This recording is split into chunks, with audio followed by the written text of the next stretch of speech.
بسم الله الرحمن الرحيم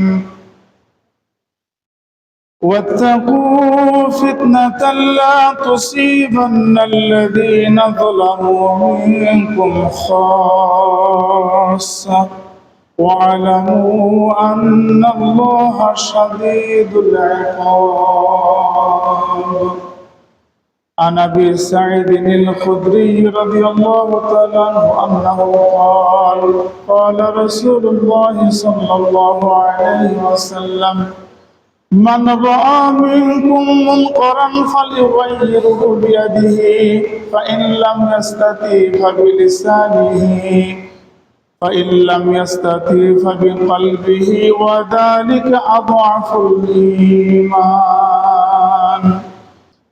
اے قوم مسلمان خبردار خبردار، اے وقت نہ غفلت کا ہو ہوشیار، تو مرد مسلمان ہے تو مرد مسلمان، ایک ہاتھ میں تلوار ہے ایک ہاتھ میں قرآن। আল্লাহ তাআলার দরবারে আমরা শুকরিয়া আদায় করছি যে আল্লাহ তাআলা আমাদেরকে সুস্থ রেখেছেন, সুস্থতার সাথে মসজিদে আসার সৌভাগ্য দান করেছেন। আল্লাহ তাআলার প্রিয় মোমেন বান্দা হিসেবে আমাদেরকে আল্লাহ তাআলা কবুল করেছেন।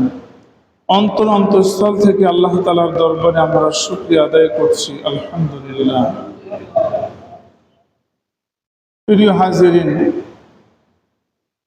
আমি আপনাদের সামনে সূরাতুল আনফাল 25 নম্বর আয়াত তেলাওয়াত করেছি। পবিত্র কোরআন একটি জীবন্ত কিতাব। নবী আলাইহিস সালাতু ওয়াস সালামের যুগ থেকে শুরু করে কিয়ামত পর্যন্ত পৃথিবীর অবস্থা যতই পরিবর্তন হোক না কেন, আপনি যদি কোরআনের আয়াতকে সামনে রাখেন তাহলে পৃথিবীর মধ্যে যে বিপর্যয়, যে সমস্যা, পবিত্র কোরআন সেই সমস্যার সমাধান দিয়ে দেবে। এই জন্যই কোরআনকে বলা হয় জীবন্ত কোরআন। পৃথিবীর অন্য কোনো ধর্মগ্রন্থ সমসাময়িক কোনো সমস্যার সমাধান দিতে পারে না। আজকে সারা পৃথিবীর মধ্যে যে সমস্যাগুলি চলছে, কিছু মানুষ হচ্ছে জালেম, কিছু মানুষ মাজলুম। এই যে একটা পরিস্থিতি পৃথিবীর মধ্যে, আমাদের করণীয় কি? যদি আপনি অন্য কোনো ধর্মগ্রন্থকে জিজ্ঞাসা করেন, কেউ জবাব দিতে পারবে না। কিন্তু যদি আপনি কোরআনকে জিজ্ঞাসা করেন, আমি মাজলুম, আমি অত্যাচারিত, আমি অপমানিত, আমি বঞ্চিত, আমার করণীয় কি? সূরা আনফালের 25 নম্বর আয়াতের মধ্যে আল্লাহ তাআলা সেই সমস্যার সমাধান দিয়েছেন। প্রিয় হাজিরিন, অন্যান্য নবীর উম্মতের থেকে এই উম্মতের মর্যাদা বেশি। কারণ আল্লাহ রাব্বুল আলামিনের কোরআন বলে এই উম্মতের মধ্যে 3টি বৈশিষ্ট্য এমন আছে যে আগের উম্মতের মধ্যে এটা ছিল না। আপনারা সকলেই জানেন, যার মধ্যে যত গুণ থাকবে সে তত বেশি সম্মানিত হবে।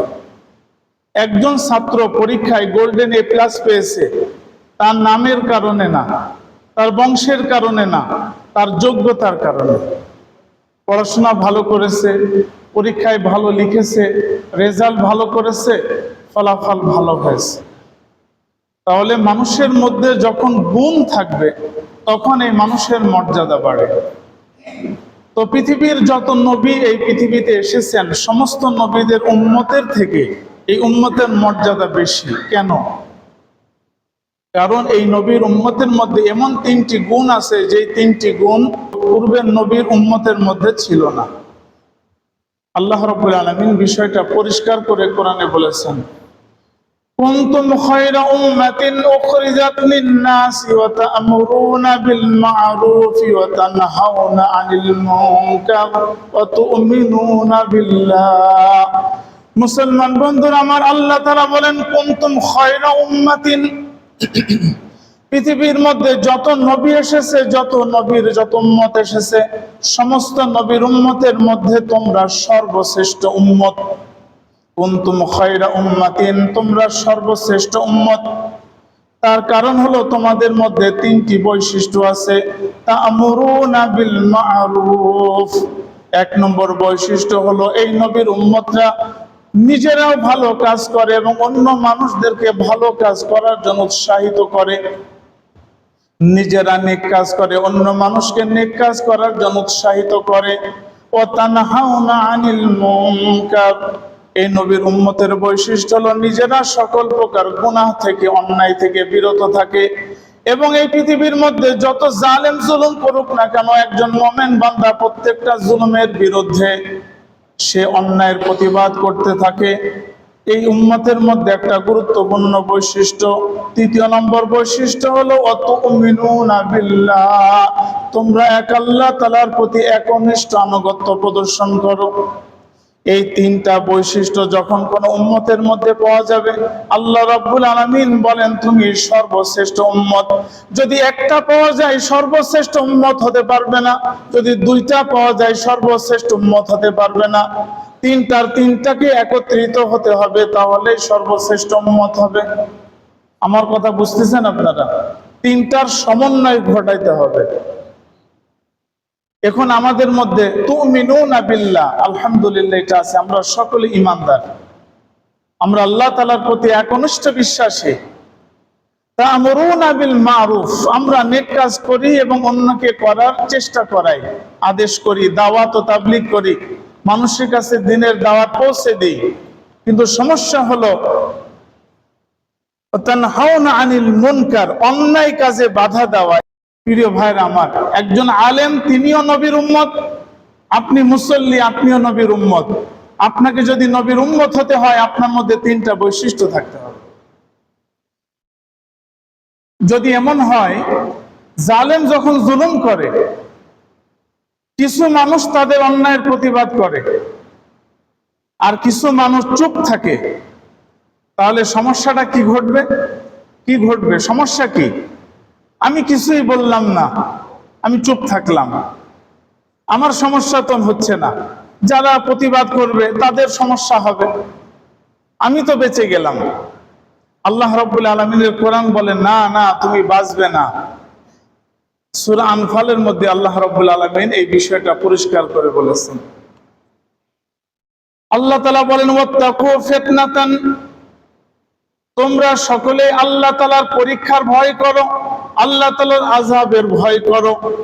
লা তুসিবান্নাল্লাযীনা যালামু মিনকুম খাসসা, তোমাদের মধ্যে যারা জালেম তারা যখন জুলুম করে আল্লাহ তাআলার পক্ষ থেকে তাদের উপরে আযাব আসবে।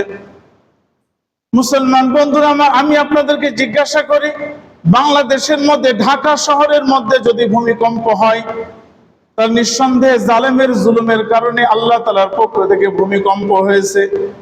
এই ভূমিকম্পের মধ্যে শুধু কি জালেম মৃত্যুবরণ করবে, না ছোট ছোট বাচ্চারাও মারা যাবে, আলেম উলামারাও মারা যাবে, হাফেজ হেফজখানার শিক্ষকরাও মারা যাবে, ছাত্ররাও মারা যাবে, একেবারে নিষ্পাপ বাচ্চাও মারা যাবে, নারীরা ইন্তেকাল করবেন, পুরুষও মারা যাবে। তাহলে জালেমের জুলুমের কারণে যদি কোনো আযাব আসে, শুধু জালেম ক্ষতিগ্রস্ত হবে না, বরং জালেমের সাথে যারা আছে, আশেপাশে যারা থাকে, দেশের মধ্যে যারা থাকে, এলাকার মধ্যে যারা থাকে, সকলে আল্লাহ তাআলার পক্ষ থেকে আযাবের সম্মুখীন হবে। এই জন্য কোনো ব্যক্তি যদি চিন্তা করে, কোনো জালেম যদি জুলুম করে, আমি কোনো অন্যায়ের প্রতিবাদ করব না, আমার তো কোনো কিছু হবে না, এটা ভুল ধারণা। আল্লাহ পাকের পক্ষ থেকে যখন সাজা আসবে, আযাব আসবে, প্রত্যেকেই কিন্তু আযাবের দ্বারা ক্ষতিগ্রস্ত হয়ে যাবে। মুসলমান বন্ধুরা আমার, তার জ্বলন্ত উদাহরণ, আপনি উহুদের যুদ্ধের ময়দানের দিকে চলে যান। নবীজি সাল্লাল্লাহু আলাইহি সাল্লাম 700 সাহাবায়ে কেরামকে উহুদের ময়দানে যখন একত্রিত করলেন, 700 সাহাবীর মধ্যে 50 জন সাহাবীকে নবীজি আলাদা করে ফেললেন। আলাদা করে নবী আলাইহিস সালাতু ওয়াস সালাম বললেন, উহুদের পাহাড়ের মাঝখানে একটা গিরিপথ আছে 150 মিটার দূর। উহুদের মূল পাহাড় থেকে 150 মিটার দূরে দুইটা গিরিপথ। এই গিরিপথের মধ্যে অতর্কিত আক্রমণ হওয়ার সম্ভাবনা আছে।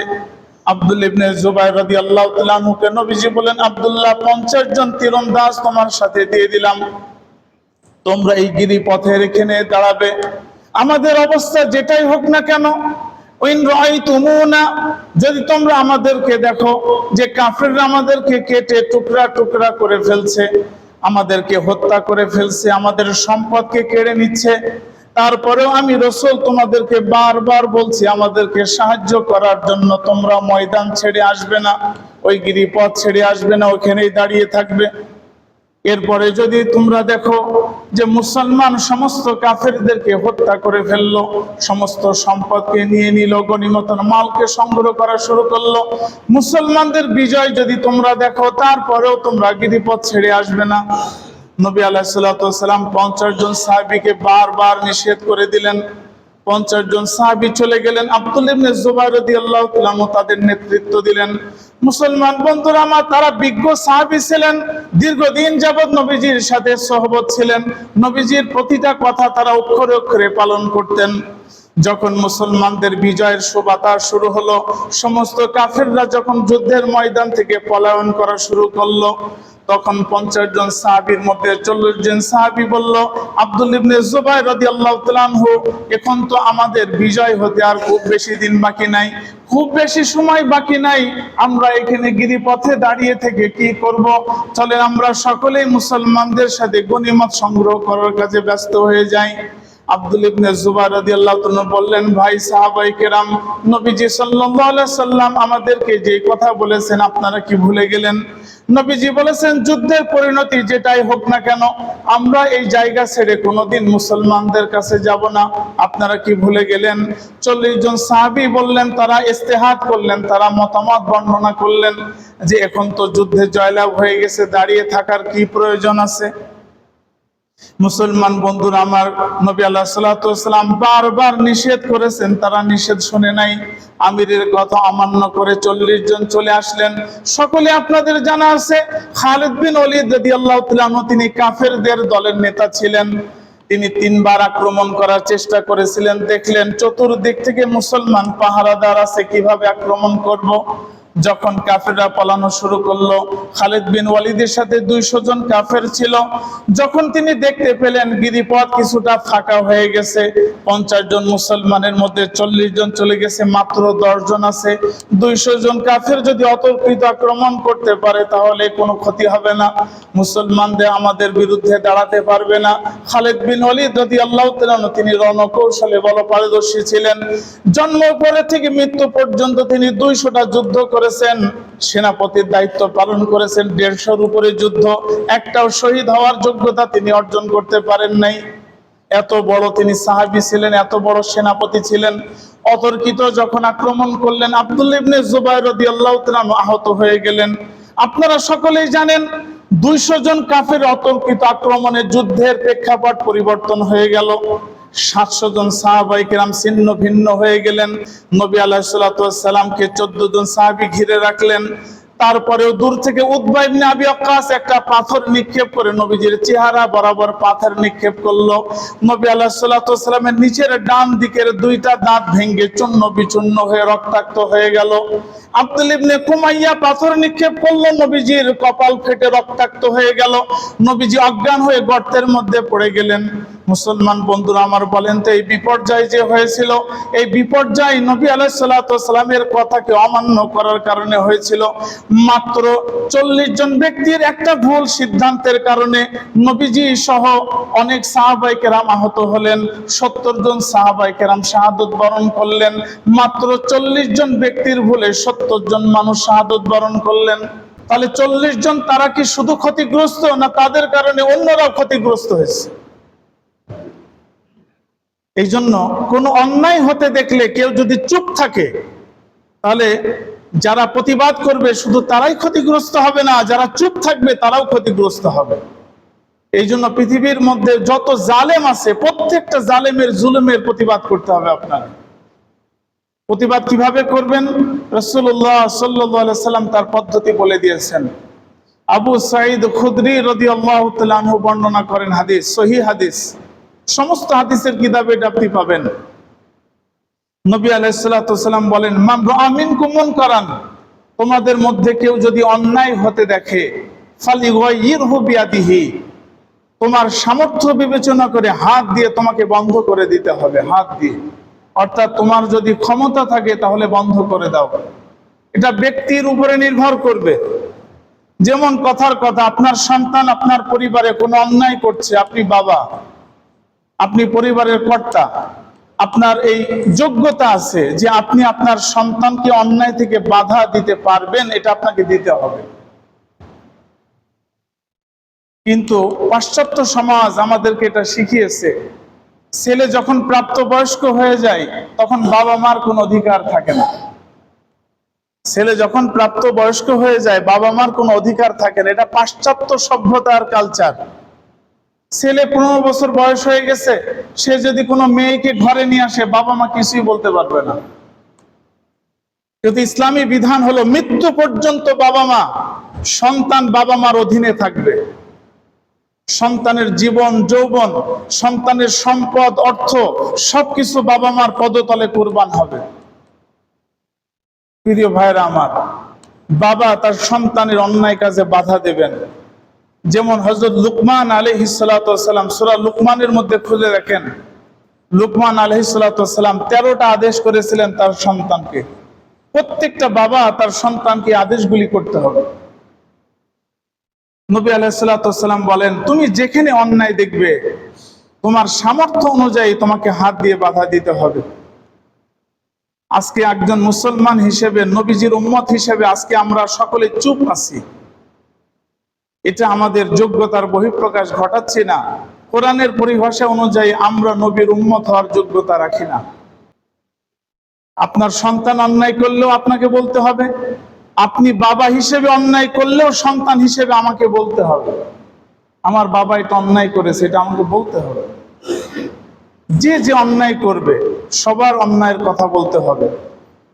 যদি মুখ দিয়ে বলার যোগ্যতা কারো না থাকে, সেই পাওয়ার না থাকে, যোগ্যতা না থাকে, নবীজি বলেন ফাইল্লাম ইয়াস্তাতি, প্রথমে হাত দ্বারা প্রতিরোধ করা, যদি না পারো ফাবিলিসানিহি, মুখের দ্বারা বলো যে আপনার কাজটা অন্যায়, আপনি এটা ভুল করছেন, আপনি এটা অন্যায় করছেন, আপনি এটা জুলুম করছেন, এটা আপনাকে বলতে হবে। কি হবে পরিণতি এ কথা চিন্তা করে লাভ নাই। রাসূলুল্লাহ সাল্লাল্লাহু আলাইহি সাল্লাম এই হাদিসের একটা উদাহরণ দিয়েছেন, খুব ভালো করে বোঝেন। একটা জাহাজ, মুসলিম শরীফের মধ্যে হাদিসটা আছে, একটা জাহাজ পানির উপর দিয়ে যাচ্ছে। জাহাজের উপরে যারা আছে তারা দুর্বল, জাহাজের নিচের পাটাতনে যারা আছে তারা সবল।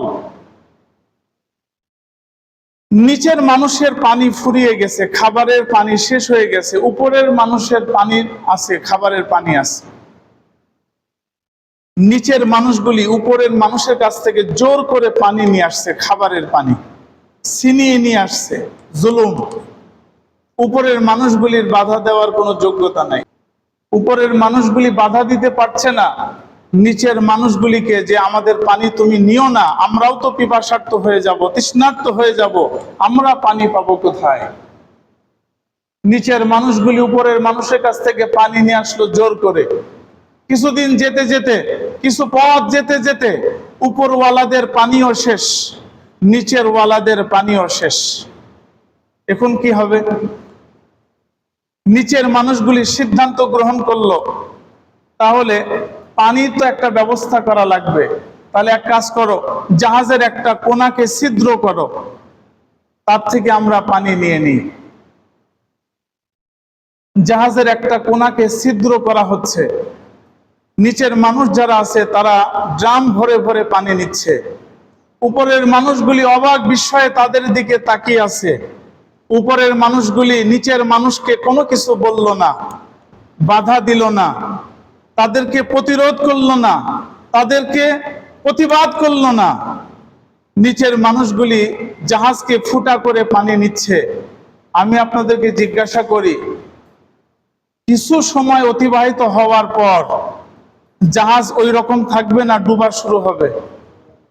নিচের মানুষগুলি শুধু ডুববে না উপরের মানুষও ডুববে? উপরের মানুষ তো জাহাজ ফুটা করেনি, করেছে নিচের মানুষ, শুধু তারাই ডুববে। উপরের মানুষের কি অপরাধ? তারা তো জাহাজ ফুটা করে নাই, কেন ডুববে? কারণ যখন জাহাজ নিচের মানুষগুলি ফুটা করেছিল তারা এই অন্যায়ের কি করেনি? প্রতিবাদ করেনি, তারা চুপ ছিল। যার কারণে যখন নিচের মানুষগুলি সমুদ্রের পানির মধ্যে ডুবে যাবে, উপরের মানুষও ডুবে যাবে। আমার প্রিয় ভাইরা, যারা এখন সারা পৃথিবীর জালেমের জুলুম দেখে আমরা চুপ করে বসে আছি, খুব বেশি দিন দূরে না, জালেমও ডুববে, আমরাও ডুববো। এই জন্য আমাদের সামর্থ্য অনুযায়ী আল্লাহ তাআলার কাছে আমাদেরকে জিজ্ঞাসা করা হবে। প্রিয় ভাইরা আমার, আপনাকে বাধা দিতে হবে হাতের দ্বারা, জবানের দ্বারা। তাও যদি তোমার পক্ষে সম্ভব না হয়, তুমি এতই দুর্বল, অন্তরের দ্বারা ঘৃণা করো, তোমার চেহারাকে একটু পরিবর্তন করো, তোমার চেহারাকে একটু কালো করো, তোমার মধ্যে ঘৃণা তৈরি করো, জালেমের জুলুমের প্রতি তোমার অন্তরে ঘৃণা তৈরি করো। তুমি মুখ দিয়ে বলতে পারছো না, হাত দিয়ে বাধা দিতে পারছো না, অন্তরে ঘৃণা করো। নবীজি বলেন ওয়াজালিকা আযআফুল ঈমান, এটা হলো সর্বনিম্ন পর্যায়ের ঈমান। তোমার মধ্যে অন্যায়ের প্রতি ঘৃণা থাকতেই হবে যদি তুমি একজন মুমিন মুসলমান হিসেবে নিজেকে পরিচয় দাও। এটা কার মধ্যে আছে কার মধ্যে নাই আমরা বুঝবো কি করে? এটা আল্লাহ পাকই ভালো বুঝবেন। মুসলমান বন্ধুরা আমার, কেন আমরা অন্যায়ের প্রতিবাদ করতে পারছি না? কেন? একমাত্র কারণ, আমাদের মধ্যে দুনিয়ার প্রতি ভালোবাসা তৈরি হয়েছে। একটাই কারণ, আমি যখন অন্যায়ের প্রতিবাদ করতে যাব, মুখ দিয়ে হোক, হাত দিয়ে হোক, অন্তর দিয়ে হোক, তখন আমার ভয় হয় আমার ছেলের কি হবে, আমার খাওয়া দাওয়ার কি হবে, আমার চাকরির কি হবে, আমার ব্যবসার কি হবে, আমার ভবিষ্যৎ প্রজন্মর কি হবে। এই চিন্তা করে আমরা অন্যায় বাধা দিতে পারি না। আমি আপনাদেরকে একটা হাদিস শোনাবো, মুসলিম শরীফের হাদিস, কিতাবু ফাদাইলিস সাহাবী, হযরত জুলাইবিব রাদিয়াল্লাহু তাআলা আনহু। এই সাহাবীর নাম আপনারা কেউ শোনেন না, এর আলোচনা খুব কম হয়। জুলাইবিব রাদিয়াল্লাহু তাআলা আনহু, মুসলিম শরীফের মধ্যে ইমাম মুসলিম রাহমাতুল্লাহ আলাইহি সাহাবায়ে কেরামের মর্যাদা আলাদা অধ্যায় তৈরি করেছেন। ইমাম বুখারী আলাইহির রাহমা আলাদা অধ্যায় তৈরি করেছেন। সাহাবায়ে কেরামের ইমানের মতো তুমি ইমান তৈরি করো। মুসলমান বন্ধুরা আমার, জুলাইবিব রাদিয়াল্লাহু তাআলা আনহু কি ছিলেন? তার মতো নিগ্রহ পুরো আনসারী সাহাবীর মধ্যে এত বড় নিগ্রহ কেউ ছিল না, এত কুৎসিত চেহারা ছিল। তার কোনো সম্পদ ছিল না, বাড়ি ঘর ছিল না। তিনি রাস্তার পাশে যে খাবারগুলি পড়ে থাকতো, এই খাবারগুলি তিনি তুলে তুলে খেতেন। নবী আলাইহিস সালাতু ওয়াস সালাম তার সাথে মাঝে মাঝে দেখা হতো, নবীজি সালাম করতেন, তার খোঁজ খবর নিতেন। মুসলমান বন্ধুরা আমার, একদিন নবীজি মসজিদে নববী থেকে বের হয়েছেন। জুলাইবিব রাদিয়াল্লাহু তাআলা আনহু নবীজির সাথে বের হলেন। নবী আলাইহিস সালাতু ওয়াস সালাম বললেন, জুলাইবিব, তোমার তো বয়স অনেক হয়ে গেল, কেন তুমি বিবাহ করছো না? নবী আলাইহিস সালাতু ওয়াস সালামকে বলছেন, ওগো রাসূল, আমি তো একজন অসহায় মানুষ, চেহারা কুৎসিত কালো, কোনো সম্পদ আমার নাই, কোনো বাড়ি ঘরের ব্যবস্থা নাই, কোনো আশ্রয় নাই, কে আমার সাথে বিবাহ দেবে? বিবাহ করার জন্য দেনমোহরের প্রয়োজন, বিবাহ করার জন্য ঘরের প্রয়োজন, কোনো কিছুই তো আমার নাই, কে আমাকে আশ্রয় দেবে, কে আমার সাথে মেয়ে বিবাহ দেবে? নবী আলাইহিস সালাতু ওয়াস সালাম জুলাইবিব রাদিয়াল্লাহু তাআলার কথার কোনো জবাব দিলেন না, চলে গেলেন। পরের দিন নবীজির সাথে আবার দেখা হয়েছে। নবীজি বললেন, জুলাইবিব, কেন তুমি বিবাহ করছো না? জুলাইবিব রাদিয়াল্লাহু তাআলা আনহু পূর্বের দিনের মতো নবীজিকে একই জবাব দিলেন। পরের দিন নবীজি সাল্লাল্লাহু আলাইহি ওয়াসাল্লামের সাথে আবার দেখা হয়েছে। নবীজি বলেন, জুলাইবিব, কেন তুমি বিবাহ করছো না? ও মুসলমান বন্ধুরা আমার, শুনে রাখেন, জুলাইবিব রাদিয়াল্লাহু তাআলা আনহু বলছেন, ওগো রাসূল, গতদিন যা বলেছিলাম, আগের দিন যা বলেছিলাম, আজকে জবাবও তাই। আমার সাথে মদিনার কোনো মেয়ে বিবাহ বসবে না, কোন অভিভাবক আমার সাথে বিবাহ দেবে না। নবীজি সাল্লাল্লাহু আলাইহি ওয়াসাল্লাম বললেন, জুলাইবিব, চলে যাও, মদিনার বাজারের পাশে একটা ঘর আছে, অমুক সাহাবী, তার একজন সুন্দরী মহিলা আছে, আজমালাল আরব, আরবের আনসারী মহিলাদের মধ্যে সবথেকে সুন্দর চেহারা ওই মহিলার। ওই অভিভাবকের কাছে যে বলো, নবীজি আমাকে পাঠিয়েছেন আপনার মেয়ের সাথে বিবাহের জন্য, নবীজি আমাকে প্রস্তাব করেছেন। জুলাইবিব রাদিয়াল্লাহু তাআলা আনহু চলে গেলেন। মুসলিম শরীফের কিতাব খুলে দেখেন, জুলাইবিব রাদিয়াল্লাহু তাআলা চলে গেলেন, অভিভাবকের সাথে দেখা করলেন। ওই সাহাবী বললেন, এটা কিভাবে সম্ভব? তোমার চেহারা কুৎসিত কালো, তোমার কোনো ঘর বাড়ির ব্যবস্থা নাই, তোমার কোনো খাবারের ব্যবস্থা নাই, আমার মেয়ে সব থেকে সুন্দরী, তার সাথে তোমার বিবাহ কেমনে হবে? ওই মেয়েটা ঘরের বাইরে থেকে শুনেছে, বলছে আব্বাজান কে প্রস্তাব পাঠিয়েছে একটু ভালো করে বিবেচনা করেন। ছেলের যোগ্যতা কি এটা বড় বিষয় না, কে প্রস্তাব দিয়েছে এটা সব থেকে বড় বিষয়। আজকে যদি রসুলের প্রস্তাব আমরা ফিরিয়ে দিই তাহলে নবী আলাইহিসসালাম অন্তরের মধ্যে কষ্ট পাবেন। সুতরাং নবীজি যে প্রস্তাব দিয়েছেন, আমার ভবিষ্যৎ কথা চিন্তা না করে নবীজির মহব্বতের কারণে এই ছেলের সাথে বিবাহের জন্য আমি রাজি আছি। আমার ছেলের কি যোগ্যতা এটা আমার দেখার দরকার নাই। আমার দেখার দরকার হলো কে প্রস্তাব পাঠিয়েছেন, কে প্রস্তাব দিয়েছেন। রাসূলুল্লাহ সাল্লাল্লাহু আলাইহি সাল্লাম প্রস্তাব দিয়েছেন। প্রিয় ভাইয়ের আমার, জুলাইবিব রাদিয়াল্লাহু তাআলা আনহুর বিবাহ হয়ে গেল, বাসর রাত সম্পূর্ণ হবে, পরস্পর তার আলোচনায় মশগুল। ইমাম মুসলিম আলাইহির রহমাহ শব্দ নির্বাচন করেছেন, মদিনার প্রত্যেকটা বাড়ির পাশ দিয়ে একজন করে নাদা মুনাদিন, একজন করে আহ্বানকারী আহ্বান করে যাচ্ছে, ইয়া খাইলাল্লাহ ইস্তাইদ্দু, হে আল্লাহর ঘোড়া, হে মুজাহিদ তুমি প্রস্তুতি গ্রহণ করো, যুদ্ধের দামামা বেজে গেছে। রাসূলুল্লাহ সাল্লাল্লাহু আলাইহি সাল্লাম সবাইকে যুদ্ধে অংশগ্রহণ করার জন্য দাওয়াত করেছেন। ইয়া খাইলাল্লাহ ইস্তাইদ্দু, প্রস্তুতি গ্রহণ করো। ওই নববিবাহিত দুলহা দুলহানের কানের মধ্যে পৌঁছে গেছে। ঘরের মধ্যে তীর আর ধনুক ছিল। জুলাইবিব রাদিয়াল্লাহু তাআলা আনহু তৎক্ষণাৎ তিনি স্ত্রীর কাছ থেকে নিজের আলিঙ্গনকে ছাড়িয়ে নিলেন, বাহু বন্ধনকে ছাড়িয়ে নিলেন, তীর এবং ধনুক হাতে নিয়ে দ্রুত বেগে ঘর থেকে বের হয়ে যাবেন। পিছন থেকে স্ত্রী তাকে আহ্বান করছে, তার কথা শোনার সময় নাই। আরো লম্বা কথা, যুদ্ধের ময়দানে চলে গেলেন, সাহাবায়ে কেরামের সাথে তিনি যুদ্ধে অংশগ্রহণ করলেন। যুদ্ধ যখন শুরু হলো 7 জন কাফেরকে তিনি হত্যা করেছেন। 7 জন কাফের। মুসলমান বন্ধুরা আমার, যখন যুদ্ধ শেষ হয়ে গেল, যত সাহাবায়ে কেরাম শাহাদত বরণ করেছেন, নবীজি বললেন প্রত্যেকের লাশকে এক জায়গায় করো। শহীদের মর্যাদা হলো যারা শহীদ হবে তাদেরকে কোনো প্রকার গোসল দেওয়া হবে না, তাদের শরীরে যে কাপড় আছে এই কাপড় খোলা হবে না, এভাবেই তাদেরকে দাফন করে দেওয়া হবে। শরীরে রক্তের চিহ্ন মোছা হবে না, শরীরে তাদের আঘাতের চিহ্ন মোছা হবে না। নবী আলাইহিস সালাতু ওয়াস সালাম বলেন, যারা শাহাদাত বরণ করবে কিয়ামতের ময়দানে, হাসরের ময়দানে আল্লাহ তাআলা তাদেরকে এভাবেই উঠাবেন। তাদের শরীর রক্তাক্ত থাকবে, তাদের শরীরে রক্তের ফোঁটার থেকে মিশক আম্বরের মতো ঘ্রাণ বের হতে থাকবে। সেই দিন আল্লাহ পাকের দরবারে তাদের কোনো প্রশ্নের জবাব দেওয়া লাগবে না, বরং তাদের এই আমলটাই তাদের বিনা হিসেবে জান্নাতে যাওয়ার জন্য উপকরণ হয়ে যাবে। নবী আলাইহিস সালাতু ওয়াস সালাম সমস্ত সাহাবায়ে কেরামকে লাশ এক জায়গায় করতে বলে নবীজি একজন একজন করে সাহাবী খুঁজতেছেন, লাশ সরিয়ে দিচ্ছেন। কিন্তু সকলে অবাক বিষয়ে তাকিয়ে দেখে সকলেই পরিচিত সাহাবী। নবীজি তাদের দিকে না তাকিয়ে অন্য একজন সাহাবীর লাশ খুঁজছেন। খুঁজতে খুঁজতে জুলাইবিব রাদিয়াল্লাহু তাআলা লাশকে নবীজি পেয়ে গেলেন। নবী আলাইহিস সালাতু ওয়াস সালাম বসলেন, নিজের বাহু বন্ধনের উপরে, নিজের হাঁটুর উপরে জুলাইবিব রাদিয়াল্লাহু তাআলা আনহুর রক্ত মাখা শরীরকে নবীজি বুকের সাথে লাগালেন। রক্ত মাখা শরীরকে লাগিয়ে বললেন, জুলাইবিব মিন্নি ওয়া আনা মিন জুলাইবিব, অর্থাৎ জুলাইবিবের সাথে আমার মহব্বতের এই পরিমাণ সম্পর্ক, আমি জুলাইবিবের একটা অংশ। নবী আলাইহিস সালাতু ওয়াস সালাম তার শরীরগুলি রক্তাক্ত হয়ে গেল, জুলাইবিবের রক্তের সাথে নবীজির জামা মিলে গেল।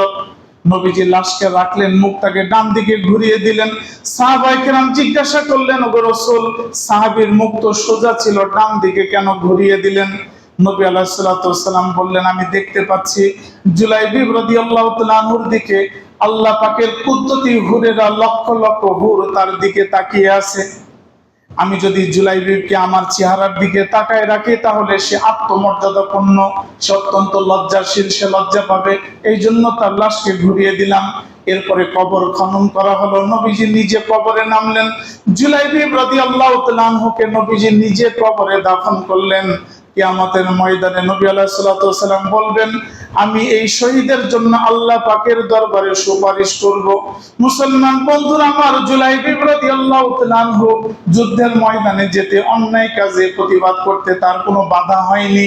তার কারণ দুনিয়ার প্রতি তার কোনো মহব্বত ছিল না, স্ত্রীর প্রতিও তার মহব্বত ছিল না, সব থেকে মহব্বত ছিল আল্লাহর প্রতি। এই জন্য একজন মানুষ অন্যায় কাজে কেন বাধা দিতে পারে না?